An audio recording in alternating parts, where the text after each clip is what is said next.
What do you do with the largest franchise on the planet 6 years after its peak? After an incredible run of box office successes, followed by lackluster projects led up by new up-and-comers that never quite rise to the star power of your previous leads. Maybe you continue to play it safe, rehashing old characters and plot lines, the ones that got audiences into the seats to begin with.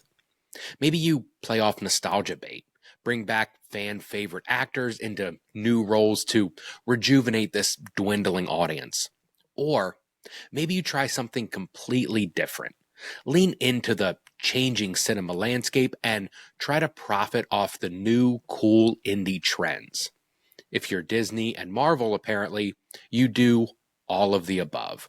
Throw everything at the wall and see what sticks.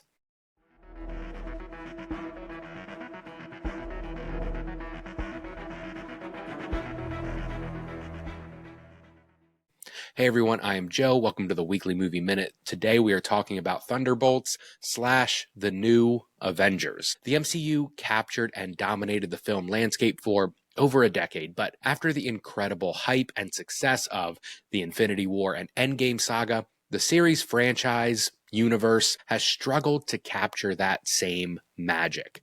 The magic of this shared universe and the event type of film going experiences now feel oversaturated by this host of Disney Plus shows and mediocre flicks. Thunderbolts, with an asterisk, is yet another reinvention from Marvel in an attempt to bring mainstream audiences back to the cinema and interested in their beloved IP. The difference, though, is that this film is actually good. Thunderbolts is sort of a who's who of Marvel characters. Some characters like Sebastian Stan's Winter Soldier are fan favorites, but other like John Walker, the new-ish Captain America, are little more than side characters from an unpopular Disney Plus show. Marvel has decided, though, to lean into these characters and make them the face of the franchise going forward, sort of. This film ends with some big implications for the MCU moving forward, implications that more than likely will be squashed with the next movie and the introduction of the Fantastic Four. That doesn't mean that this isn't a great movie by itself, and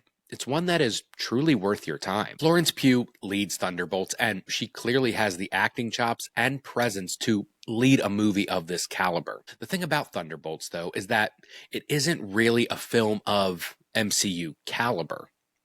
Little about this movie feels big or overstuffed like many of their recent projects. This movie tells the semi-contained story of a group of misfit villains who have to band together to stop a greater evil.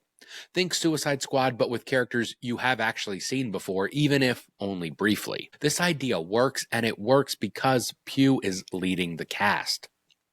Villain turned hero or anti-hero stories often work because we get a deeper arc to the characters. It's not just the normal hero's journey of a young man or woman becoming and rising to the occasion. It's the story of a bad person choosing to do good. It's not a hero's arc, but a redemption arc. Pugh is the key to this arc and easily the most compelling member of the Thunderbolts. After years of working as an assassin for Julia Louis-Dreyfus's Valentina Allegra de Fontaine, Pugh's Yelena Belova has decided she's had enough. She wants a front-facing job, one where she can do good, kind of like her sister as the Black Widow.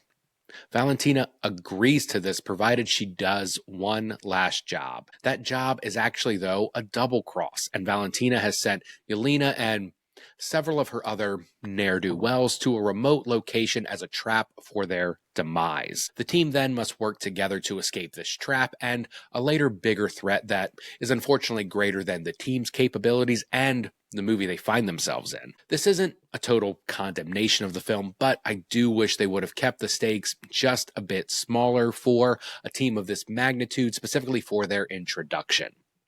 The MCU has actually been pretty good about showing restraint in the past, pitting above-average heroes against mediocre threats. And then whenever the big Earth universe-ending threat appears, there's a big team up for it. You don't have Spider-Man fighting Thanos by himself. You bring everyone together. When you have a Spider-Man movie, he's fighting Jake Gyllenhaal's Mysterio. Here, though, the threat is bigger than any of them, and while there is a satisfying conclusion, I would have liked to see the film not go straight nuclear with its baddie. Regardless, Thunderbolts is a competent action movie with decent fight sequences, and an interesting crew of baddies turned good guys. The real magic of this film, though, is the big themes and ideas they are playing with. This isn't just a movie about becoming better, it's a movie about overcoming trauma, fighting depression, and recovering from the worst parts of yourself. A few months before Thunderbolts released, Disney made this A24 inspired trailer to promote the film. They highlighted a host of crossover talent that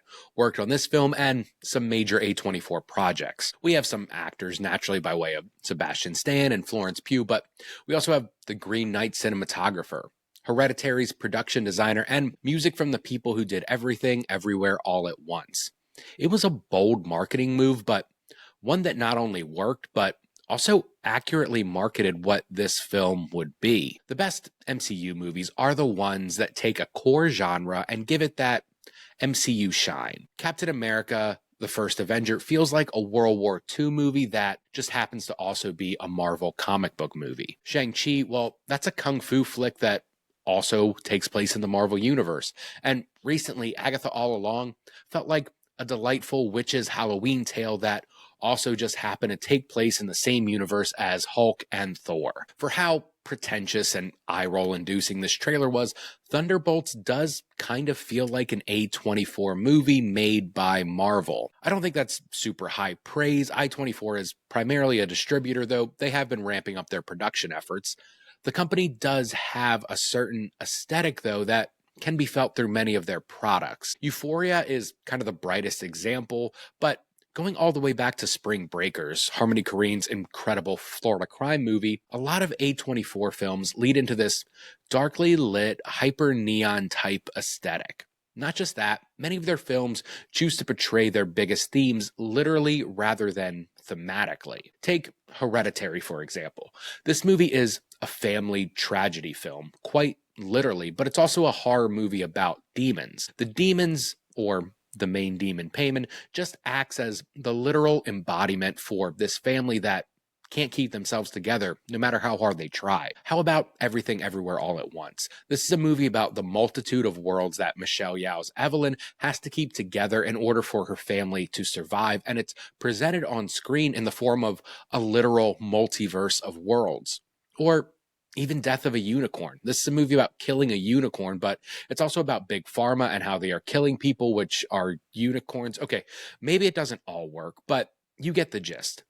A24 movies tend to be direct with their metaphors, showing things literally on screen instead of just thematically through themes and ideas throughout. They throw subtlety out the window and present their themes in the most literal sense with the greatest sense of style they can portray on screen. Thunderbolts does the same. This movie is about fighting with yourself, the worst parts of you, to become better, and the final fight in this film are these characters fighting their worst memories in a literal manifestation of depression called the Void.